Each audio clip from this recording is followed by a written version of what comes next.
أعوذ بالله من الشيطان الرجيم بسم الله الرحمن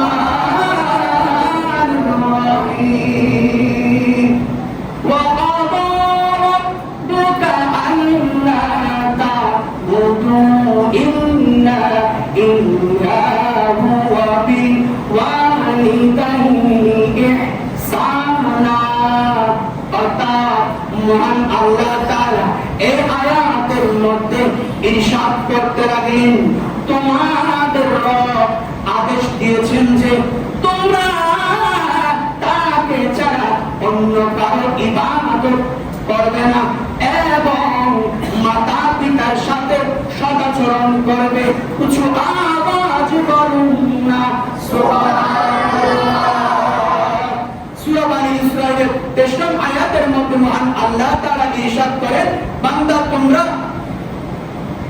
আমার সাথে তোমাদের রবের সাথে আল্লাহর সাথে কাউকে কি করবে না শরীক করবে না এবং তোমাদের মাতা পিতার সাথে সদাচরণ করবে করুন না সুবহানাল্লাহ।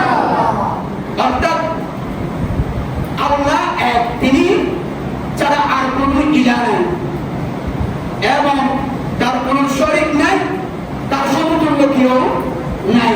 যদি কেউ আল্লাহ তাআলার গুণাবলী এবং ইবাদতের জন্য কোনো কিছু শরীক করে সেই ব্যক্তি হবে মুশরিক এবং চিরস্থায়ী জাহান্নামী। উচ্চারণ করুন না।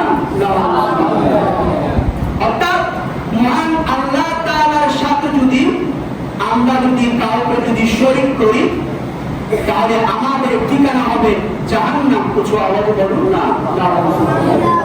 মহান আল্লাহ তাআলা তার সাথে ইবাদতের মধ্যে শিরিক না করার জন্য পবিত্র কালামুল্লাহ শরীফের মধ্যে অসংখ্য আয়াতের মধ্যে তিনি কি দিয়েছেন, নির্দেশ দিয়েছেন যে বান্দা তোমরা আমার সাথে কাউকে কি করবে না, শরীক করবে না।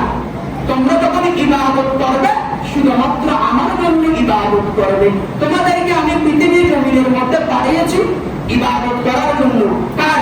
শুধুমাত্র আমার।